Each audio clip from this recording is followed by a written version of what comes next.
Regardez la vie des diocèses avec la Mutuelle Saint-Martin.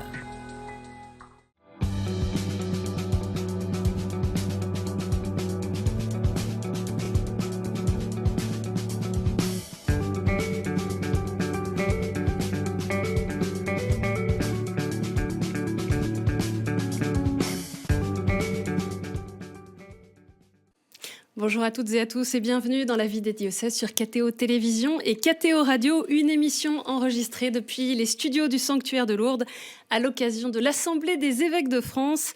Comme chaque semaine, nous partons à la découverte d'un territoire, d'un diocèse et de son évêque. Et aujourd'hui, nous allons dans le département de l'Hérault, qui correspond aux limites du diocèse de Montpellier.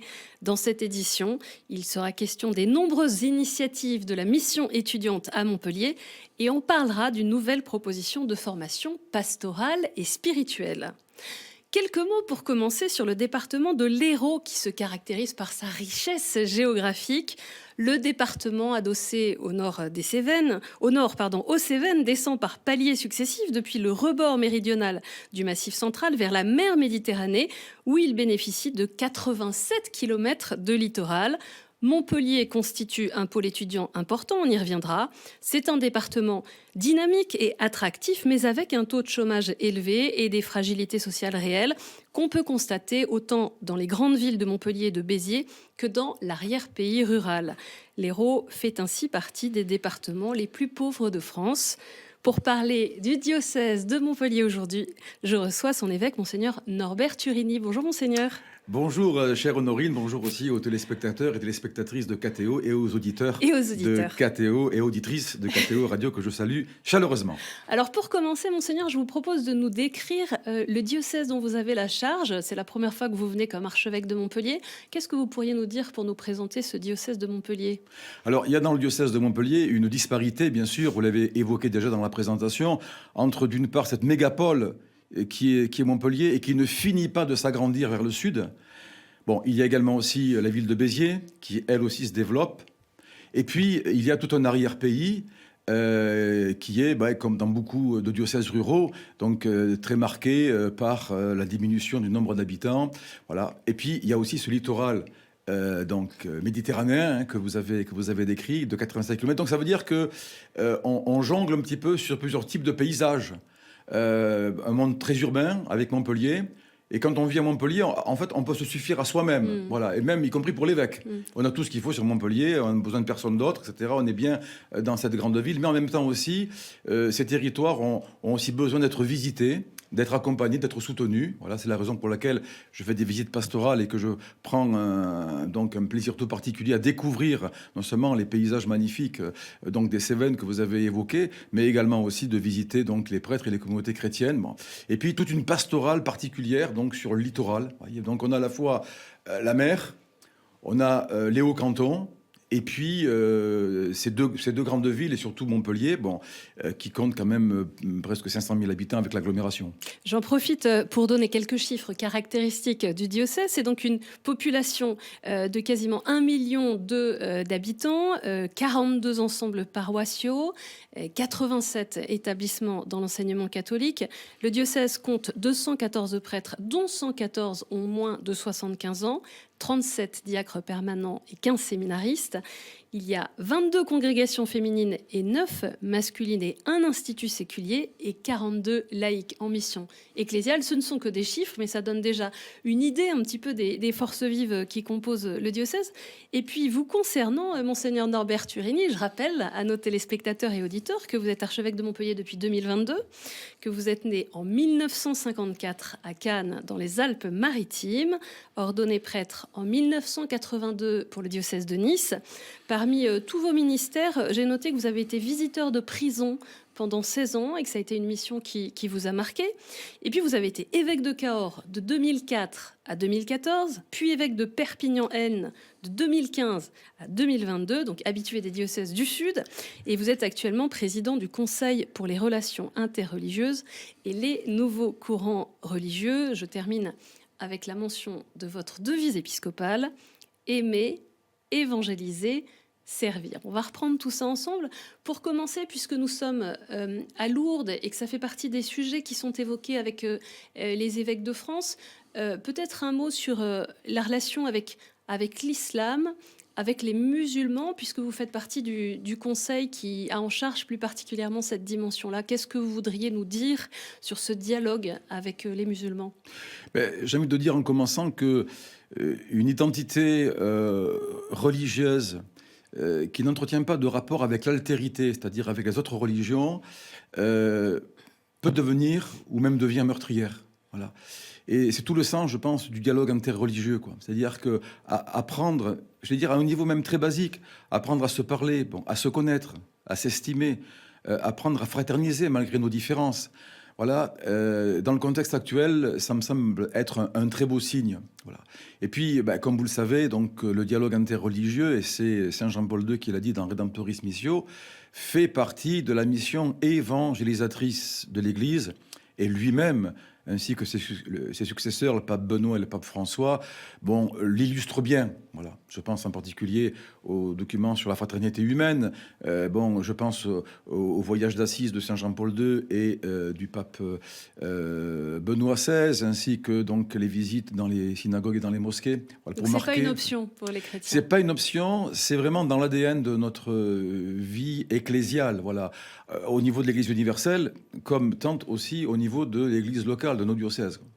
Vous avez été, Monseigneur Norbert Turini, évêque de Cahors, puis de Perpignan avant d'arriver à Montpellier.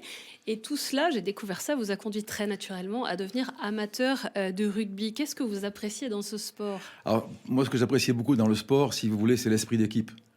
Esprit d'équipe, esprit petit E, grand E, etc. C'est-à-dire que, en fait, autant bon, j'ai soutenu l'équipe de Cahors, celle de l'USAP à Perpignan, et puis maintenant donc celle de. Vous êtes obligé de soutenir l'équipe de il faut votre que diocèse. il faut que je sois l'évêque de tous les rugby, quoi. Et en plus, à Perpignan, il y avait 2 rugby, le 13 et le 15. J'étais l'évêque des 2 rugby. Voilà. J'ai essayé en tout cas d'être fidèle donc à cette amitié, j'allais dire. Hein, voilà. L'esprit d'équipe, parce que en fait, d'abord une équipe, donc elle peut pas travailler seul, travailler avec un entraîneur, voilà. Et puis en même temps aussi, chaque joueur compte aussi sur l'autre. On ne peut pas jouer solo dans une équipe de rugby. C'est un sport très rude, hein, où on prend beaucoup de coups, etc. Voilà. Et quelque part, je fais un petit parallèle avec l'Église. Voilà. Un entraîneur, le Christ, qui appelle d'autres entraîneurs que sont les prêtres, les évêques, etc. Et puis sur le terrain, écoutez, voilà, donc on est tous sur le terrain. Une équipe, c'est l'Église, quoi. Et on ne peut pas non plus jouer solo dans l'Église, quoi. Donc voilà, pour moi, l'esprit d'équipe que j'ai découvert dans le rugby m'aide aussi un petit peu à comprendre ce que doit être la vie de l'Église. Vraiment une équipe qui gagne, autant que possible. On va découvrir avec vous mieux ce diocèse de Montpellier. Dans son dernier classement, le magazine L'Étudiant a accordé la première place des villes étudiantes à Montpellier, justement. La ville attire des dizaines de milliers de jeunes qui suivent leurs études supérieures. Rien de plus normal donc que d'y trouver une paroisse étudiante. Sainte-Bernadette, qui est une paroisse toujours pleine autour de laquelle gravitent de nombreuses initiatives et associations étudiantes portées par la pastorale du diocèse. Vincent Fayolle est allé sur place.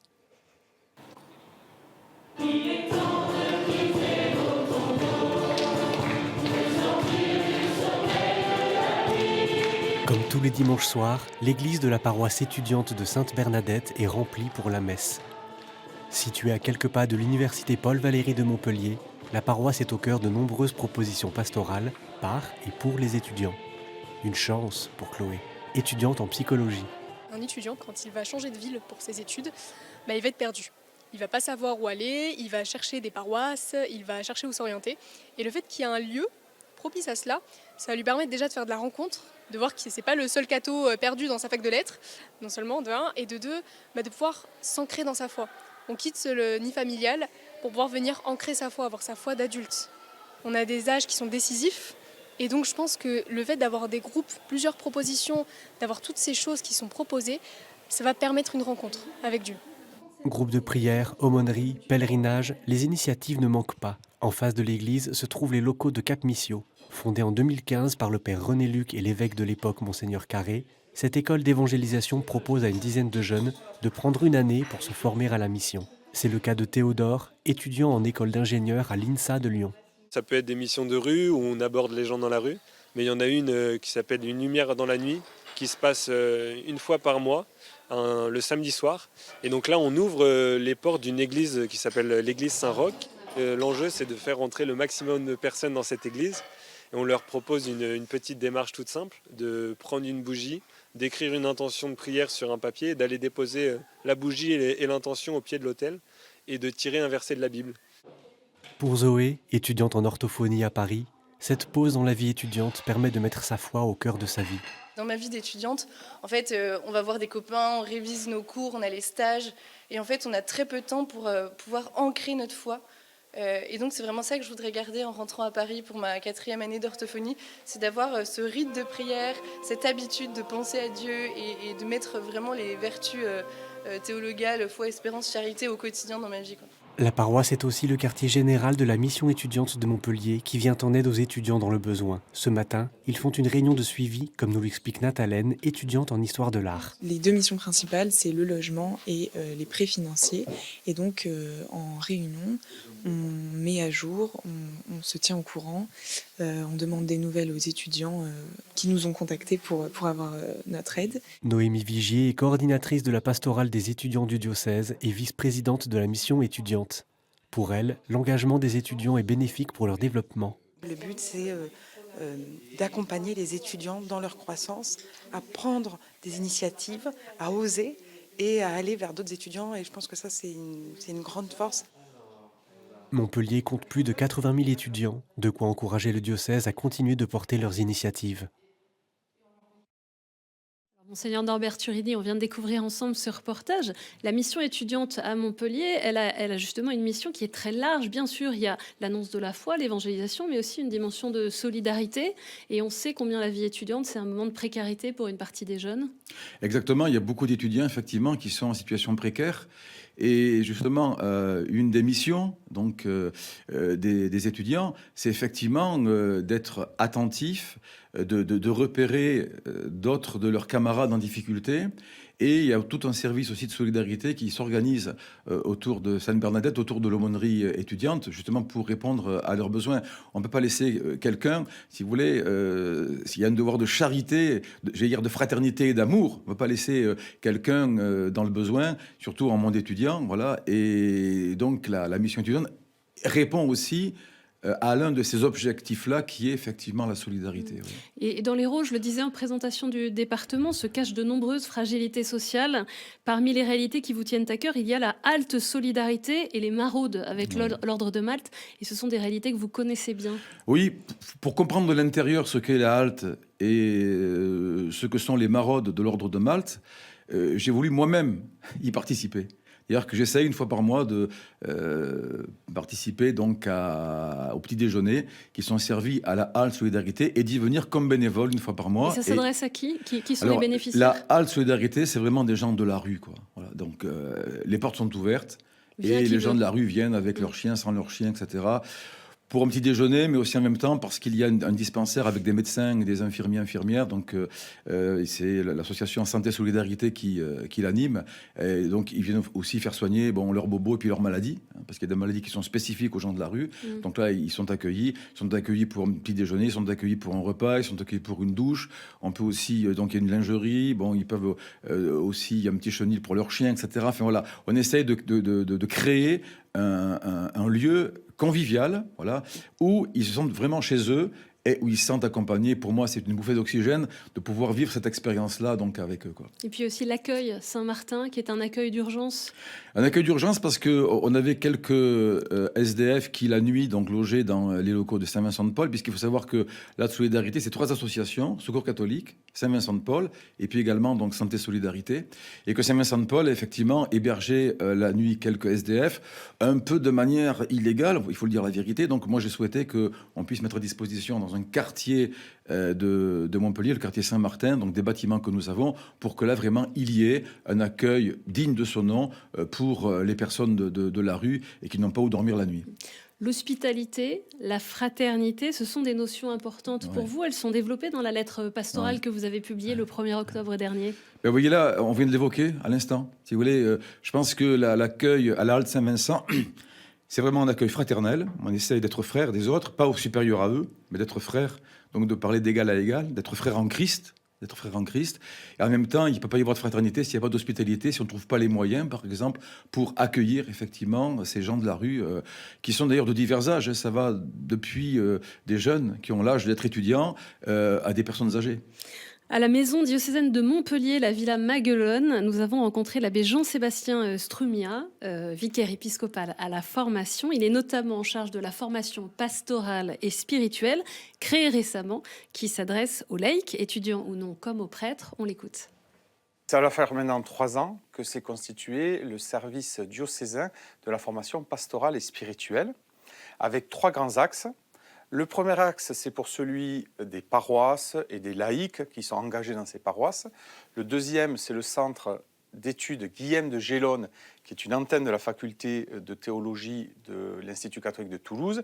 Et enfin, troisième axe, c'est la formation permanente des prêtres. Dans le centre d'études Guillaume de Gélone, où on va travailler la théologie, la philosophie, l'histoire par exemple, la spiritualité. Dans les autres axes, c'est beaucoup plus transversal. C'est-à-dire qu'aujourd'hui, la question de la collaboration prêtre-laïque, collaboration entre laïcs, fait que l'apprentissage va être plus anthropologie chrétienne finalement qu'uniquement découvrir la théologie ou apprendre à lire des textes bibliques. Évidemment, ça existe, hein, c'est nécessaire, mais réfléchir aujourd'hui la pastorale, c'est rentrer en dialogue avec le monde. Et à partir de là, ça va attirer beaucoup de disciplines, de tout sens en quelque sorte, pour être dans ce dialogue, pour pouvoir penser la pastorale pour aujourd'hui. La difficulté la plus grande qu'on rencontre, c'est qu'il faut que les prêtres, les laïcs disent « on a besoin d'être aidés ». Et donc du moment qu'une équipe dit « mais on a besoin d'être aidés », c'est vraiment là l'aventure de la formation qui démarre. Alors pourquoi cette nouvelle formation pastorale et spirituelle ? Pourquoi cette nouvelle formation pastorale et spirituelle ? Parce que, en fait, si vous voulez rendre compte de l'espérance que vous portez en vous, il faut quand même qu'elle soit éclairée par une intelligence de la foi. Voilà. C'est ce qui manque aujourd'hui chez beaucoup de chrétiens. C'est ce qui manque aujourd'hui. Et donc, vous l'avez compris, donc, à travers les propos de l'abbé Strumia, en fait, ce que nous souhaitons, c'est que vraiment, il y ait une formation un petit peu à tous les étages, à tous les niveaux. Une formation pour tous. Voilà. Autant pour les prêtres, en formation continue, que pour des laïcs en mission ecclésiale, que éventuellement pour des étudiants ou des laïcs qui veulent se former en théologie, acquérir des compétences anthropologiques, théologiques, spirituelles. Je vais revenir à ce que vous disiez tout à l'heure. Vous disiez que vous faisiez des visites pastorales dans tout le diocèse. C'est assez classique quand on arrive dans un nouveau territoire. Il y a 10 secteurs au total et ça vous permet de découvrir dans ce département très varié que chaque secteur a sa spécificité, a son identité. Tout à fait. Alors, je préfère au terme de visite pastorale celui de visitation.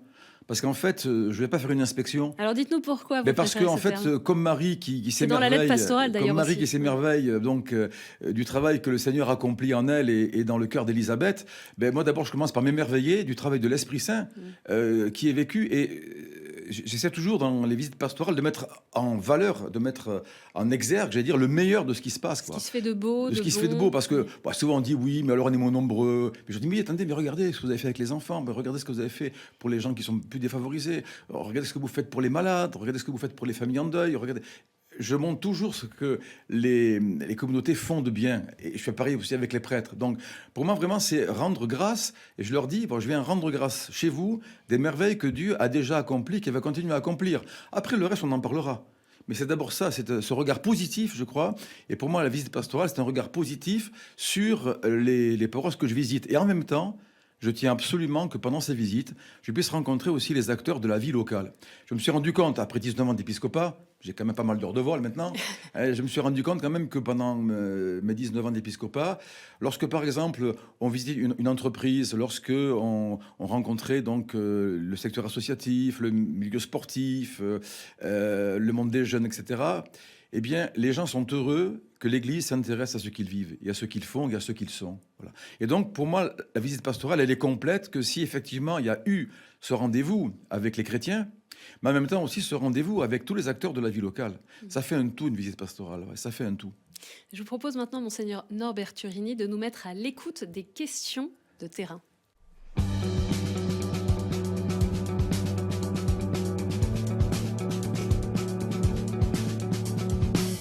Et on a une première question très directe de Yannick, qui est sans domicile fixe et qui est sur la paroisse de Saint-Cléophas à Montpellier. Bonjour monsieur l'évêque, je m'appelle Yannick, ça veut dire petit Jean breton, tu dois le savoir. J'aimerais savoir pourquoi la vie est si brutale et que la vie s'est pensée s'ouvrir. Si Dieu est bon, pourquoi autant de bordel sur la planète? Explique-moi, j'aimerais bien savoir. Merci mon pote. Yannick, mon frère, je te connais. Vous le connaissez. Écoute, tu vois, je vais te répondre. Il y a un auteur français qui a écrit une chose admirable. Il a dit: Dieu n'est pas venu dans le monde pour expliquer la souffrance. Il n'est pas venu non plus pour la résoudre, mais il est venu pour l'habiter de sa présence.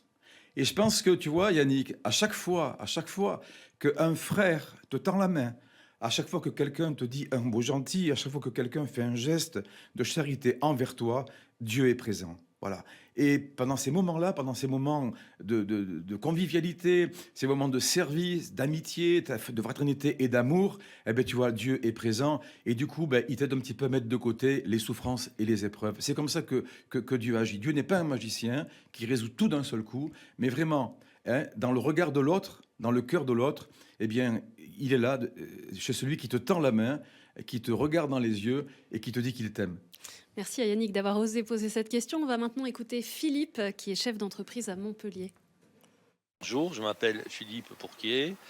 Je suis paroissien à Saint-Cléophat, papa de 5 enfants et dirigeant d'entreprise. Je vous interpelle sur le fait que j'ai mis mes 5 enfants dans l'enseignement catholique et que j'ai été assez frappé de la faiblesse de la dimension catholique à l'intérieur de ces établissements privés à Montpellier. Donc, voilà, quelle éventuelle solution pour faire grandir cette dimension merveilleuse du christianisme à l'intérieur de l'enseignement catholique. Alors, Philippe, c'est une question qui revient souvent, qui m'est souvent posée, effectivement, cette faiblesse spirituelle dans l'enseignement catholique. Parfois, je trouve qu'on est dur avec l'enseignement catholique parce qu'il y a quand même, en tout cas à Montpellier, des animateurs en pastoral qui assurent donc l'évangélisation en lien avec le chef d'établissement qui est le responsable de la pastorale. Il y a également donc des prêtres qui accompagnent. Voilà, il y a des temps de célébration, des temps aussi de rencontres et de partage. Mais c'est vrai que pour certains, c'est pas assez. Pour certains parents et même certains élèves en veulent un peu plus. Voilà. Donc c'est vrai qu'on ne peut pas répondre totalement à l'attente de tous, mais pour moi, donc cette question pastorale, je la porte vraiment ancrée en moi, et c'est tout un travail de dialogue, tout un travail également donc de mise en perspective pour que effectivement l'école catholique soit reconnue par rapport à son caractère propre. C'est-à-dire que l'école catholique, pour moi, elle s'enracine non pas dans des programmes ou dans des projets éducatifs, mais l'école catholique, que ce soit bien clair, s'enracine dans l'évangile. Et donc, il faut que la sève évangélique puisse monter dans toutes les branches qui constituent l'arbre d'un établissement d'enseignement catholique. Voilà. Et donc ça, c'est vraiment la mission donc, des pasteurs et du chef d'établissement de vérifier à ce que la sève évangélique, elle irrigue tout l'arbre et du coup qu'elle change aussi l'état d'esprit d'un établissement d'enseignement catholique. C'est pas uniquement pour avoir de bons résultats, c'est important, hein, mais en même temps aussi que vraiment ceux qui viennent là découvrent qu'elle a vraiment un caractère évangélique. Et on a maintenant une troisième et dernière question d'Ania, qui est étudiante en management. Bonjour Monseigneur, alors moi j'ai une question en tant que jeune, des fois on est un petit peu perdu dans notre vie en général, sur notre chemin de foi, dans notre vie amoureuse ou aussi professionnellement. Je voudrais savoir si vous avez des conseils à nous donner à tous en tant que jeunes. Dania. Ania, oui. Ania. Eh bien, écoute, tu vois, Ania, je vais te donner le conseil que je me donne à moi-même, tu vois. Centre ta vie sur Jésus-Christ. Ne le perds jamais de vie, ne le perds jamais de vue. Si tu es perdu, recentre-toi sur lui. Voilà.